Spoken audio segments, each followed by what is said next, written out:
Hola, ¿cómo están? Esto es un nuevo video para el canal. Un nuevo video para Es lo que hay. Una vez leí por ahí que, bueno, las conspiraciones yo siempre pongo las mismas y siempre son las mismas y en los videos que hago siempre nombro a las mismas conspiraciones. Pero me pregunto si las conspiraciones, si nos quedamos pegados a las conspiraciones y pensamos que son, no sé, pues instituciones, ya vengamos instituciones o grupos de personas que no quieren que se sepa que existen. ¿Para qué van a dar pistas de que existen? Una de las más clásicas es lo de los terraplanistas, porque ya que no estando contentos con que el hombre no llegó a la luna, culpan a la NASA, los terraplanistas, que por las fotos que ellos tienen, el planeta sería un disco plano, que estaría en el centro del universo y rodeado por un muro de hielo. Esta teoría, que eso sí nunca se los han contado, esta teoría tiene origen en la astronomía cetética, obra de Samuel Birley, publicada en el siglo XIX, cuya base científica son los textos bíblicos. Y a mediados del siglo XX, estas teorías volvieron a ponerse de moda de alguna forma por la sociedad de la Tierra plana. Pero fueron perdiendo forma también y fuerza cuando se publicaron las fotografías de las expediciones espaciales en los años 60 y 70. A pesar de que los terraplanistas han surgido con nuevas fuerzas, pierden credibilidad puesto que sabemos que la Tierra no es circular, no es una esfera, porque está achatada en los polos, pero no es plana, es tridimensional. Podríamos decirlo que sí. Y esta idea, por supuesto, de que la Tierra es plana es falsa, todos lo sabemos, porque en el siglo VI a.C., los griegos ya especularon con la idea de que la Tierra fuese esférica. En el siglo III a.C. se consiguió probar mediante una observación astronómica y además que en el siglo XVI Magallanes y oh no me acuerdo del nombre, también de Magallanes, oh se me ha olvidado, pero X Magallanes y también Sebastián Elcano se llamaba. Demostraron el hecho que la Tierra es redonda mediante una exploración marítima. Ustedes saben que Magallanes dio la vuelta al mundo y Sebastián Elcano también. Entonces, si los terraplanistas hubiesen tenido razón en que lo de la Tierra redonda es un complot, habría mucha gente implicada. Además que desde hace mucho tiempo, además. Yo no entiendo, si la gente cree que la gente, si la gente cree que la Tierra es plana, además que se puede probar, sería muy largo de explicar y de dar punto por punto todas las pruebas que indican que no es así, que no es plana. ¿Cuál es el sentido? ¿Por qué querrían hacernos creer que la Tierra es redonda si es plana? ¿Cuál es el sentido? Porque se supone que si hay una sociedad, hay una conspiración, se supone que la gente no querría, lo que están detrás no querría que se supiera que la Tierra es redonda. Algo malo habría si la gente supiera que la Tierra es redonda. Pero acá partió después la idea de que la Tierra es plana. Y además que si es plana, no tiene sentido. El más clásico de todos también es si existió Jesús. Creo que tengo un video acerca de eso. Y además si Jesús estuvo casado y tuvo hijos. Toda esta cuestión parte, bueno, siempre estaba la inquietud, pero las novelas de Dan Brown como El Código Da Vinci sostiene que, por ejemplo, Jesús habría estado casado con una mujer, probablemente María Magdalena, habría tenido muchos hijos que lógicamente serían nietos de Dios. Ni qué decir que esto del matrimonio de Jesús, claro, y si esto fuese así, que Jesús tuvo hijos, esto iría en contra, pero de una manera brutal, con el dogma católico. ¿Verdadero o falso? No se sabe, compañeros, no se sabe, compañeros. Las lagunas sobre la vida de Jesús y la falta de fuentes históricas fidedignas sobre su persona y la negativa de la Iglesia Católica a aceptar nuevos evangelios que no sean los canónicos genera un caldo de cultivo para que empiecen teorías conspirativas como esta. Porque efectivamente la historia, ¿de qué se basa? ¿En qué se basa? En las crónicas de la época. Entonces, las crónicas de la época serían, lo que acepta la iglesia, serían los evangelios. Pero los evangelios fueron escritos mucho después de la muerte de Jesús, algunos. Yo voy a poner la fecha ahí. Entonces, solamente serían, ¿cuánto? 4 o 5 crónicas. Igual es poco. No aceptan otras crónicas para poder saber si existió, qué pensaba otro, bueno, que no fuese, no sé, creyente y ese tipo de cosas. Entonces, ahí aparece si habrá existido o no habrá existido. Y como la iglesia se opone a aceptar otro tipo de escritos, otro tipo de crónicas, deja la puerta abierta. Además que tampoco ayuda que el hecho que digamos en los evangelios oficiales haya como una idea de que Jesús tuvo hermanos. Porque si Jesús hubiese tenido hermanos, esto contradice la virginidad perpetua de María. Pero abre la posibilidad de que también hubiese tenido esposa e hijos. En todo caso, para esto están los doctores de la iglesia. Porque esto sí, se presta para efectivamente una gran conspiración, aparte de la novela, que sí, de hecho, siempre está el mito de que el Vaticano tiene objetos, bibliotecas ocultas y que guarda un gran secreto. Eso siempre ha estado. De hecho, si a mí me dijesen con el tiempo aparecer la noticia de que el Vaticano tenía, no sé, millones de libros escondidos, no me extrañaría, puede ser. Pero no es algo que yo crea o me preocupe. Solamente digo que no me parecería extraño. Y el dogma de la Iglesia Católica se basa en varios principios. Está, por ejemplo, el de la Trinidad, que si alguien me lo entiende y me lo puede explicar, bien, porque la Trinidad es un dogma y el dogma implica creer algo sin cuestionarlo, como la fe. Entonces yo me río mucho, y me río mucho de la Trinidad porque no logro comprender tres en uno.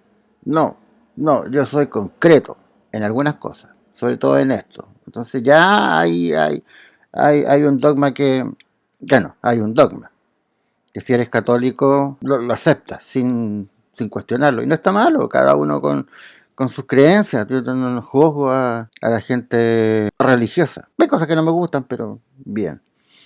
Y lo otro también es la virginidad inmaculada de María. Si Jesús hubiese tenido hermano, se rompe toda esta línea de un Dios eligiendo a una mujer para que fuese o el canal más bien, para que Jesús naciera y naciera acá en la tierra. Sí parece que existió, hubo un Jesús, pero no tengo las pruebas para ponerlo acá. Pero no se alejaría mucho de este Jesús, de este Cristo, pero al final a la iglesia no le conviene, no le conviene. Una de las cosas más brutales, que sí, hay un documental que no sé si lo puse y no lo puedo poner porque cada vez que quiero poner un documental que encuentro en este canal, YouTube me prohíbe el video. Entonces tengo varios strikes. Y uno de los casos más interesantes, hay dos, pero uno de los más interesantes es cuando Garry Kasparov, campeón de ajedrez de aquellos tiempos, tuvo que competir con Deep Blue, máquina computador de IBM. Estuvieron, creo que fueron 5 partidas, 6, no me acuerdo. Y el problema con eso es que Kasparov perdió. Ya, igual se quejó y unos dicen, oye, pero alega de picado porque no ganó. Lo que hizo, bueno, la concentración para ajedrez es fundamental. Y se supone que no se supone, mala muletilla. La inteligencia artificial o cómo aprenden las máquinas depende del algoritmo y de ciertas órdenes que el programador le indica a la máquina. Entonces la máquina va aprendiendo de acuerdo a lo que va adquiriendo como aprendizaje. En otras palabras, aprende lo que le dicen que tiene que aprender, pero la inteligencia artificial es capaz de utilizar lo aprendido acomodarlo con lo que ya sabe para poder generar nuevas estrategias. Garry Kasparov, ¿qué hizo? Hay dentro del ajedrez, ustedes saben, distintos tipos de partidas. Hay distintos tipos de formas de jugar, cada uno con su técnica y nombre, que no los tengo ahora. Pero muchas veces lo que hacía Kasparov era iniciar con partidas que no fueran las clásicas. Y de esta manera lograba desconcertar y descontrolar un poco a Deep Blue. Porque Deep Blue pensaba dentro de, no sé, hay una partida, hay un movimiento y Deep Blue era capaz de pensar en un segundo o en un minuto millones y millones de posibilidades anteponiéndose a lo que Kasparov pudiese hacer. Y Kasparov dijo, esto no está pensando mucho, entonces yo parto por otro lado.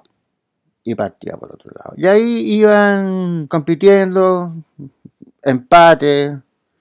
Aunque hay un video muy interesante en YouTube donde hay un canal de ajedrez y se dedican a analizar las partidas de Deep Blue con Garry Kasparov. Y sí, yo no soy un experto, no conozco inicios de partidas, no, pero algo puedo entender y claro, hay una donde Kasparov parte de una manera muy desconcertante, me imagino, para la máquina. Al final Deep Blue ganó.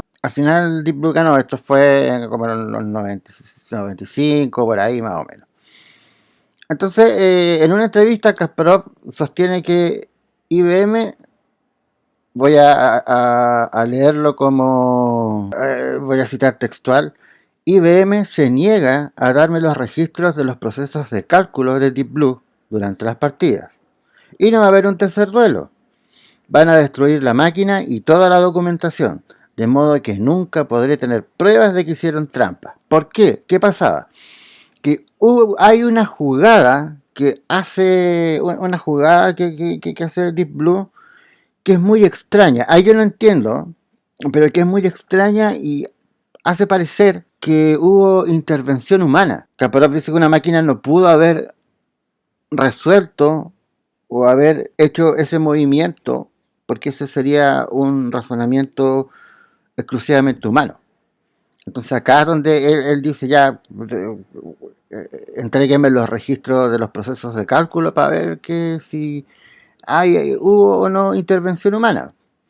Y en el 2017 también Kasparov empezó a explotar y escribió un libro donde él decía que reconocía que quizás IBM no había hecho trampa. Sí había una serie de comportamientos que para él eran poco éticos.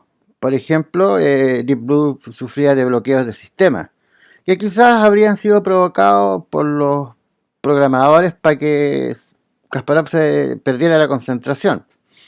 Que el guardaespaldas que protegía a Kasparov hablaba ruso para comunicar a IBM lo que el ajedrecista hablaba con su entrenador. Muy raro, porque IBM no le proporcionó información sobre la evolución de Deep Blue, pero no quiso Kasparov porque se sentía él como muy superior, entonces no quiso hacer ni decir nada. Él estaba ahí. Pero esto no lo entendí, ¿eh? No entendí el hecho de que el guardaespaldas habrá sido ruso con el weón de IBM si Kasparov es ruso, ¿cuál es el problema? Bueno, el clásico que no le voy a poner, pero es un clásico de clásicos que Shakespeare no escribió alguna de sus obras. Para los que defienden esta conspiración, Shakespeare era un nombre que firmaban un grupo de personas que escribían, un grupo de escritores que eran los que escribían sus obras más famosas, y que Shakespeare era solamente un actor y que nunca pudo haber creado las obras que llevan su nombre porque escribía con faltas de ortografía, que nunca viajó a Italia, por lo que no pudo conocer Verona ni Venecia para poder crear a Romeo y Julieta y Otelo. ¿Verdadero o falso? Lo descabellado a pesar de lo descabellado de algunas explicaciones, es cierto que hay investigaciones académicas de importantes instituciones universitarias que nunca nombran, que defienden que Shakespeare quizás no fue el autor de ciertas obras, por cuestiones de estilo, de ambientación, y de referencia a la cultura clásica. Entonces algunos creen que fue Francis Bacon, Stanley y otro tipo de sujetos más. Ahí eso no queda claro porque por más que inventivo, nunca, siempre es el argumento. Hubo un estudio en las prestigiosas universidades pero nunca las nombran. Entonces cuando alguien empieza, incluso yo lo he utilizado en mi video, bueno, hay un estudio que dice que, claro, a mí me da flojera ir a buscar los estudios y ese tipo de cosas porque alargo demasiado el video. Lo siguiente, el más clásico de los clásicos, que incluso hasta a veces yo podría pensar que sí, ¿eh? Y eso que yo soy paranoico, desconfiado, pero conspiranoico no. A mí me gustan las conspiraciones porque son divertidas en el sentido de ver hasta cuál es el límite que ciertos grupos o personas pueden llegar a distorsionar la realidad o a crear realidades alternativas. Por ejemplo, yo digo, ya, por ejemplo, el asunto de la Tierra plana.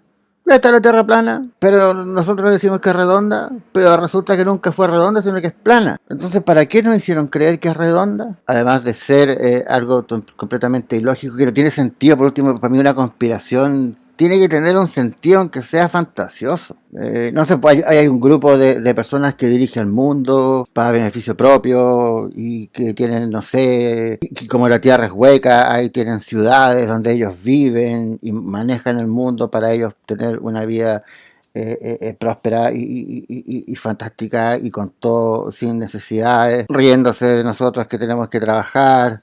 Y ellos pueden viajar y en el lado oscuro de la luna existe la posibilidad de tener vida, de que exista vida, entonces ellos van para allá y después, claro, tienen ciertas ciudades construidas o bases militares y bases espaciales en Marte porque allí ellos pueden vivir y que el viaje a Marte ya está hecho. Una conspiración así sería como...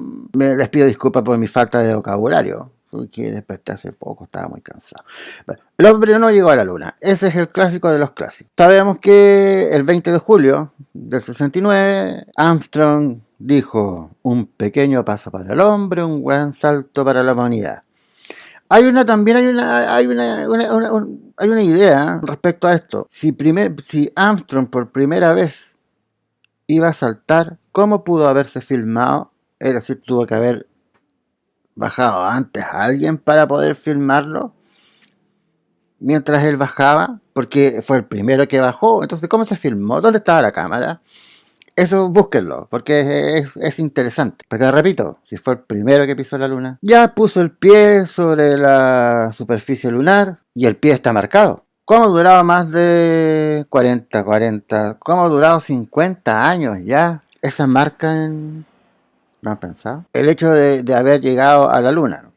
Para esta gente escéptica, el hombre nunca llegó a la luna y las imágenes del acontecimiento fueron, para variar, todo el mundo lo sabe, creadas por Stanley Kubrick, contratado por la NASA. Teniendo en cuenta que, por mucho que cobrase el realizador británico, siempre sería más barato que el combustible para recorrer los 300 y tantos mil kilómetros que separan el planeta de la Luna. Y ahí está la duda. Yo entiendo por qué. Si había una guerra militar, la Guerra Fría, una guerra espacial, es lógico que ambas naciones buscaran los métodos para mostrar que son el mejor. Lógico. Pero no se sabe, compañeros, al final. ¿Verdadero o falso? Es la gran duda. Un resumen histórico al final. Porque a finales de los 60, Estados Unidos estaba muy atrás en la carrera espacial. La Unión de Repúblicas Socialistas Soviéticas había sido la primera potencia en poner en órbita un satélite artificial, el Sputnik. Fue el primero en poner un ser vivo, el perra Laika, un ser humano en el espacio, Yuri Gagarin, e incluso hacer el primer paseo espacial, Leonov. Solo le faltaba a Rusia, no, a la Unión de Repúblicas Socialistas Soviéticas, poner una persona en la Luna. Y ahí Estados Unidos se iba derecho a la mierda. Pero Estados Unidos explotó. Entonces ellos dijeron, nosotros no podemos quedarnos atrás. Por lo tanto, los estadounidenses habían recreado un alunizaje en un estudio de cine. Y claro, entonces para no quedarse atrás, ellos crearon esto en un estudio de cine. ¿Y cuáles son, digamos, las pruebas que utilizan las personas que no creen en esto? Por ejemplo, afirman que las fotografías que se publicaron tienen fallas técnicas. Por ejemplo, que la bandera de Estados Unidos está ondeando, cosa que no podría ocurrir en la Luna. Que esa bandera después desapareció en fotos posteriores, que hay más fuentes de luz que la del Sol y que en el cristal del casco de uno de los astronautas se refleja el equipo técnico de la película. Y si esto no fuese suficiente, los que apoyan esta teoría afirman que Kubrick había tratado de demostrar en El Resplandor pistas del trabajo que él realizó para NASA. Hay un documental, Room 207, una cosa así, no me acuerdo el título, que habla, por ejemplo, pone la película de Kubrick al revés, de atrás para adelante, de adelante para atrás, y ahí, cuando se pone al revés, yo vi ese documental. Voy a ver si lo encuentro. El asunto es que ya está la película y ellos cambian el orden. Y al cambiar el orden, ahí se van generando pistas de lo que Kubrick intentaría comunicarnos al público, que él sí generó las condiciones y se filmó el alunizaje. Todo parte de una gran conspiración. Voy a buscar, por último, para que ustedes lo busquen, porque ustedes sacarán sus propias conclusiones. Siempre estos documentales pero son divertidos de ver, si en el fondo es eso. Esta sí que esta no la conocía. Que los productores de petróleo estarían conspirando contra el motor de agua. Las empresas con intereses en el mundo del petróleo habrían estado conspirando para impedir que se fabriquen motores de agua.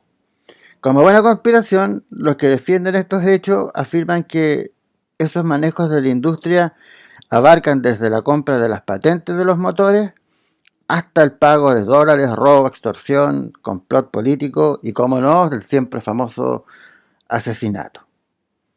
Es decir, todas las empresas que tienen que ver con el petróleo han hecho de todo para poder hundir y que no salga a la superficie y no se pueda utilizar los motores de agua. Porque si yo compro la patente, no podía usarla. Así de simple. ¿Y qué pasa con esto? En 1971, el español Arturo Esteves presentó su motor de agua. Esto funcionaba con agua, lógico, al que se le añadían unas bolitas extrañas, que después se supo que eran boros, que desencadenaban un proceso de electrólisis. Es decir, esta cuestión va girando, tiene un elemento radioactivo, y al ir girando y utilizando va generando electricidad. Y esto no prosperó.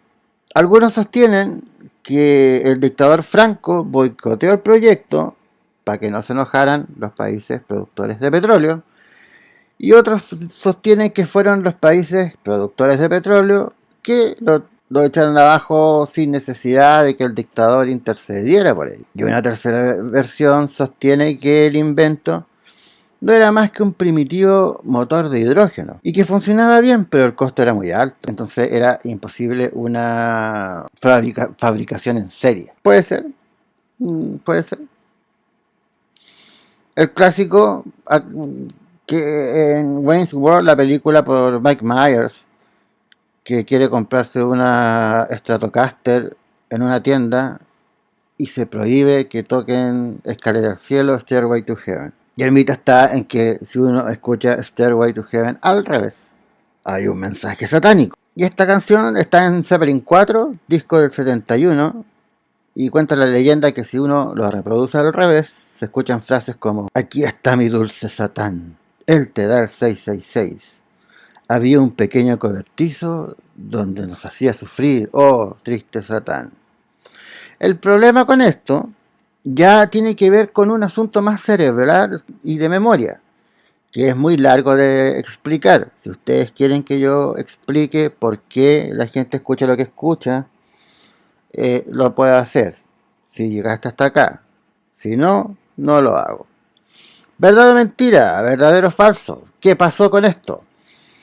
El sello de Led Zeppelin, como varios miembros, declararon que esa teoría era disparatada. Yo también dudo mucho de estos mensajes subliminales. Yo no creo en eso. Pero algunos creen porque ocurre que Jimmy Page era seguidor del satanista Aleister Crowley. Le vamos a decir a Crowley porque el nombre no lo sé pronunciar bien. Y como era seguidor de Crowley, la mansión estaba cerca del lago Ness.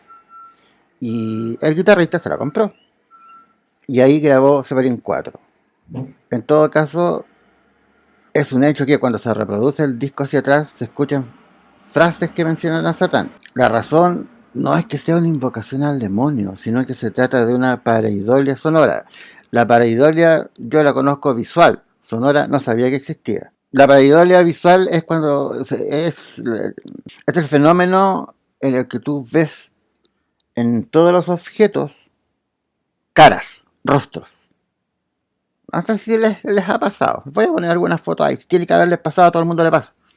Sobre todo a los paranoicos. A mí me pasa, yo veo caras en todas partes. No es que yo vea en los objetos, por ejemplo, no sé, pues hay una llave o puede haber una llave del agua y pareciera que tuviese como una forma de un rostro. No es que yo vea rostros así por todas partes. Después hay otras teorías. Bueno, el más clásico de todos los clásicos, que en Roswell llegó un ovni y que el gobierno de Estados Unidos lo niega. En el 47, un ovni o un objeto no identificado, un objeto volador no identificado, pero es decir un UFO, cayó en Nuevo México. El gobierno de Estados Unidos afirma que era un globo meteorológico, por supuesto, pero surgieron los rumores de que era un ovni, en el que había seres extraterrestres que pasaron de estar bajo custodia de las autoridades, que era un ovni, que había seres extraterrestres y que al final están en un lugar en Nevada, en Nuevo México, que es conocido como el Área 51. Algunos sostienen que este supuesto ovni era un misil nuclear extraviado. El gobierno estadounidense dijo que no era mala la versión y no era mala la idea de que se extendiera la versión de que hay marcianos, hombres de negro y ese tipo de cosas. Voy a confirmar algo porque alguien me contó que vio hombres de negro en la ciudad de Calama, en el norte de nuestro país. Dicen la ciudad más fea, me da lo mismo. Voy a averiguar eso. Porque yo recuerdo, o a lo mejor tengo un efecto Mandela y nunca me lo contaron. ¿Será verdad? ¿Será mentira? El incidente de Roswell es uno de los casos más icónicos y atractivos del siglo XX, ya que incluye la existencia de un extraterrestre, de un cadáver, que tendría un cadáver extraterrestre que lo tendría Estados Unidos. En los años 90, tengo un video acerca de eso, se recreó una supuesta autopsia que se le había realizado al extraterrestre. Esto, entre comillas, era como que se había filtrado. Sin embargo, era una autopsia, esta recreación era falsa. Pero estaba tan bien hecha que vendieron el metraje a cadenas televisivas de todo el mundo. Por ejemplo, en España fue transmitido por Antena 3, obteniendo un gran éxito de audiencia. Después se descubrió que todo era mentira, pero algunos sostienen que igual, aunque la película sea falsa de la autopsia, sí hubo y hay algo en el área 51. Si recuerdo yo lo de la autopsia, sí, hay una película también que yo la vi por casualidad, donde hay una familia que está en medio de la nada celebrando lo que ellos conocen el Día de Gracias y aparecen unos UFO, y aparecen unos ET, unos extraterrestres. El incidente, no sé cuánto se llama. La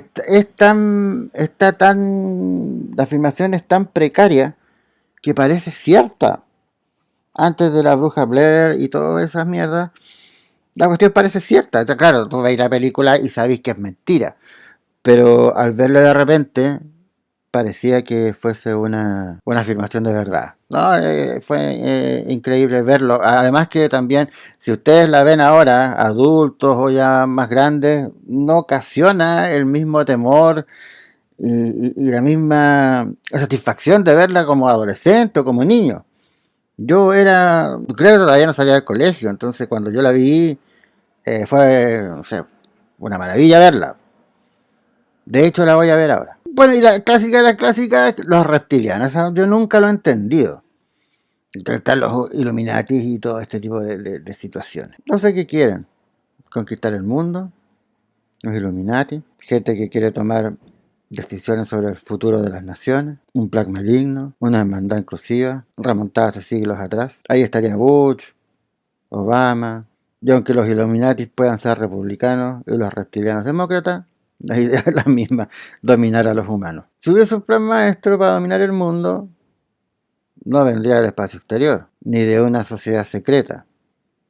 Más bien surgiría del centenar de invitados del Club Bilderberg, políticos empresarios, expertos en finanzas y medios de comunicación, que se reunirían una vez al año para decidir cómo vamos a gobernar el mundo por la regla de Chatham House. Se puede revelar la info, más no quienes van y participan. Si llegaste hasta acá, este es un video muy clásico, todo el mundo lo hace, y de verdad me parece, a mí me gustan estas, y cada vez que hago un video, ustedes no se dan cuenta, respecto a conspiraciones siempre va apareciendo una nueva. Espero que estén bien, porque esto es lo que hay.